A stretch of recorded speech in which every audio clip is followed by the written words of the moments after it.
विचार की जो धाराएं हमारे चित्त पर दौड़ती हैं, कभी उनके मात्र निरीक्षक हो जाएं। जैसे कोई नदी के किनारे बैठा हो और नदी की भागती हुई धार को देखे, सिर्फ किनारे बैठा हो और देखे।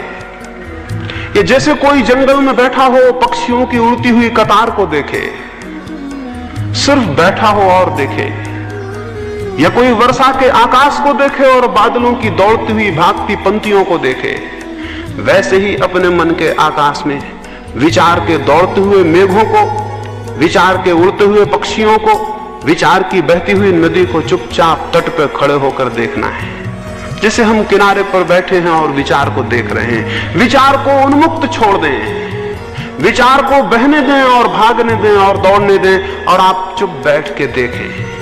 आप कुछ भी ना करें, कोई छेड़छाड़ ना करें, कोई रुकाव ना डालें, कोई दमन ना करें। कोई विचार आता हो तो रोके ना आता हो तो लाने की चेष्टा ना करें। आप मात्र निरीक्षक हों।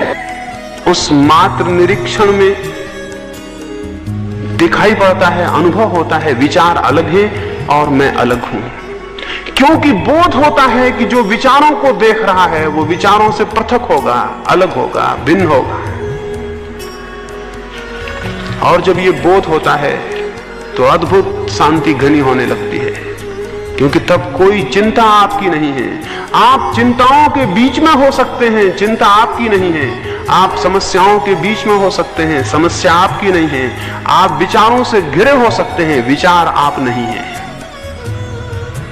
और अगर ये ख्याल आ जाए कि मैं विचार नहीं हूं, तो विचारों के प्राण टूटने शुरू हो जाते हैं, विचार निर्जीव होने लगते हैं। विचारों की शक्ति इसमें है कि हम ये समझें कि वो हमारे हैं। जब आप किसी से विवाद करने पर उतर जाते हैं तो आप कहते हैं मेरा विचार। कोई विचार आपका नहीं है। सब विचार अन्य हैं और भिन्न हैं, आपसे अलग हैं। उनका निरीक्षण,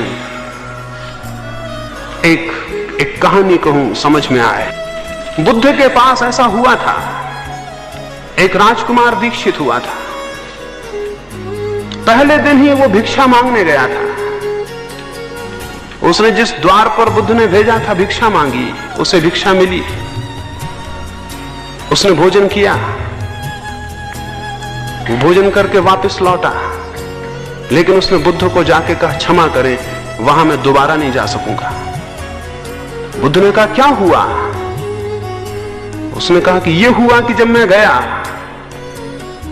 2 मील का फासला था, रास्ते में मुझे वो भोजन स्मरण आए जो मुझे प्रीतिकर हैं। और जब मैं उस द्वार पर गया तो उस श्राविका ने वे ही भोजन बनाए थे। मैं हैरान हुआ, मैंने सोचा संयोग है। लेकिन फिर यह हुआ कि जब मैं भोजन करने बैठा तो मेरे मन में यह ख्याल आया कि रोज अपने घर था, भोजन के बाद 2 क्षण विश्राम करता था, आज कौन विश्राम करने को कहेगा। और जब मैं ये सोचता था तभी उस श्राविका ने कहा भंते, अगर भोजन के बाद 2 क्षण रुकेंगे और विश्राम करेंगे तो अनुग्रह होगा, तो कृपा होगी, तो मेरा घर पवित्र होगा। तो मैं हैरान हुआ था। फिर भी मैंने सोचा कि संयोग होगा कि मेरे मन में ख्याल आया और उसने भी कह दिया। फिर मैं लेटा और विश्राम करने को था कि मेरे मन में यह ख्याल उठा कि आज न अपनी कोई सैया है न कोई साया है, आज दूसरे का छप्पर और दूसरे की दरी पर, दूसरे की चटाई पर लेटा हूं। और तभी उस श्राविका ने पीछे से कहा भिक्षु, न सैया आपकी है न मेरी है, और न साया आपका है न मेरा है। और तब मैं घबरा गया। अब संयोग बार बार होने मुश्किल थे। मैंने उस श्राविका को कहा क्या मेरे विचार तुम तक पहुंच जाते हैं? क्या मेरे भीतर चलने वाली विचारधाराएं तुम्हें परिचित हो जाती हैं? उस श्राविका ने कहा ध्यान को निरंतर करते करते अपने विचार शून्य हो गए हैं और अब दूसरों के विचार भी दिखाई पड़ते हैं। तब मैं घबरा गया और मैं भागा हुआ आया हूं और मैं क्षमा चाहता हूं, कल मैं वहां नहीं जा सकूंगा। बुद्ध ने कहा क्यों? उसने कहा कि इसलिए कि कैसे कहूं, क्षमा कर दें और ना कहें वहां जाने को। लेकिन बुद्ध ने आग्रह किया और उस भिक्षु को बताना पड़ा। उस भिक्षु ने कहा उस सुंदर युवती को देखकर मेरे मन में विकार भी उठे थे, वे भी पढ़ लिए गए होंगे। मैं किस मुंह से वहां जाऊं? कैसे मैं उस द्वार पर खड़ा होऊंगा, अब दोबारा मैं नहीं जा सकता हूं। बुद्ध ने कहा वहीं जाना होगा, ये तुम्हारी साधना का हिस्सा है। इस भांति तुम्हें विचारों के प्रति जागरण पैदा होगा और विचारों के तुम निरीक्षक बन सकोगे। मजबूरी थी, उसे दूसरे दिन फिर जाना पड़ा, लेकिन दूसरे दिन वही आदमी नहीं जा रहा था। पहले दिन वो सोया हुआ गया था रास्ते पर, पता भी ना था कि मन में कौन से विचार चल रहे थे। दूसरे दिन वो सजग गया, क्योंकि अब डर था।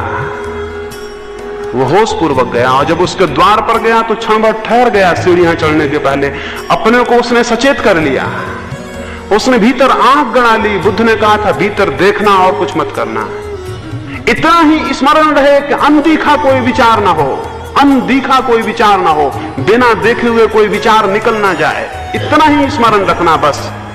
वो सीढ़ियां चढ़ा अपने भीतर देखता हुआ। उसे अपनी सांस भी दिखाई पड़ने लगी, उसे अपने हाथ पैर का हलन चलन भी दिखाई पड़ने लगा। उसने भोजन किया, एक कौर भी उठाया तो उसे दिखाई पड़ा जैसे कोई और भोजन कर रहा था और वो देखता था। जब आप दर्शक बनेंगे अपने ही, तो आपके भीतर दो तत्व हो जाएंगे, एक जो क्रियमान है और एक जो केवल साक्षी है। आपके भीतर दो हिस्से हो जाएंगे, एक जो करता है और एक जो केवल दृष्टा है। उस घड़ी उसने भोजन किया, लेकिन भोजन कोई और कर रहा था और देख कोई और रहा था। और हमारा मुल्क कहता है और सारी दुनिया के जिन लोगों ने जाना है वे कहते हैं कि जो देख रहा है वो आप है और जो कर रहा है वो आप नहीं है। उसने देखा, वो हैरान हुआ, वो नाचता हुआ वापस लौटा। उसने बुद्ध को जाके कहा धन्य है, मुझे कुछ मिल गया। दो अनुभव हुए हैं। एक तो यह अनुभव हुआ कि जब मैं बिल्कुल सजग हो जाता था तो विचार बंद हो जाते थे। उसने कहा एक अनुभव तो यह हुआ कि जब मैं बिल्कुल सजग होकर देखता था भीतर तो विचार बंद हो जाते थे। दूसरा अनुभव यह हुआ कि जब विचार बंद हो जाते थे तब मैंने देखा कर्ता अलग है और दृष्टा अलग है। बुद्ध ने कहा इतना ही सूत्र है, जो इसे साध लेता है वो सब साध लेता है। विचार के दृष्टा बनना है, विचारक नहीं, स्मरण रहे, विचारक नहीं, विचार के दृष्टा। इसलिए हम अपने ऋषियों को दृष्टा कहते हैं, विचारक नहीं। महावीर विचारक नहीं है, बुद्ध विचारक नहीं है, ये दृष्टा है। विचारक तो बीमार आदमी है। विचार वे करते हैं जो जानते नहीं हैं, जो जानते हैं वे विचार नहीं करते, वे देखते हैं, उन्हें दिखाई पड़ता है, उन्हें दर्शन होता है। और दर्शन की पद्धति अपने भीतर विचार का निरीक्षण है। तो उठते बैठते सोते जागते अपने भीतर जो भी विचार की धारा चलती हो उसे देखें और किसी भी विचार के साथ तादात्म्य ना करें कि इस विचार के साथ में एक हो गया। विचार को अलग चलने दें, आप अलग चलें। आपके भीतर दो धाराएं होनी चाहिए। साधारण आदमी के भीतर एक धारा होती है मात्र विचार की। साधक के भीतर दो धाराएं होती हैं, विचार की और दर्शन की। साधक के भीतर दो पैरेलल, दो समानांतर धाराएं होती हैं, विचार की और दर्शन की। सामान्य आदमी के भीतर एक धारा होती है मात्र विचार की, और सिद्ध के भीतर भी एक ही धारा होती है मात्र दर्शन की। इसे समझ लें, साधारण आदमी के भीतर एक धारा होती है विचार की, दर्शन सोया हुआ होता है। साधक के भीतर दो धाराएं होती हैं समानांतर, विचार की और दर्शन की। सिद्ध के भीतर भी एक ही धारा रह जाती है दर्शन की, विचार मृत हो जाता है। तो हमें विचार से दर्शन तक पहुंचना है, तो हमें विचार और दर्शन की समानांतर साधना करनी होगी।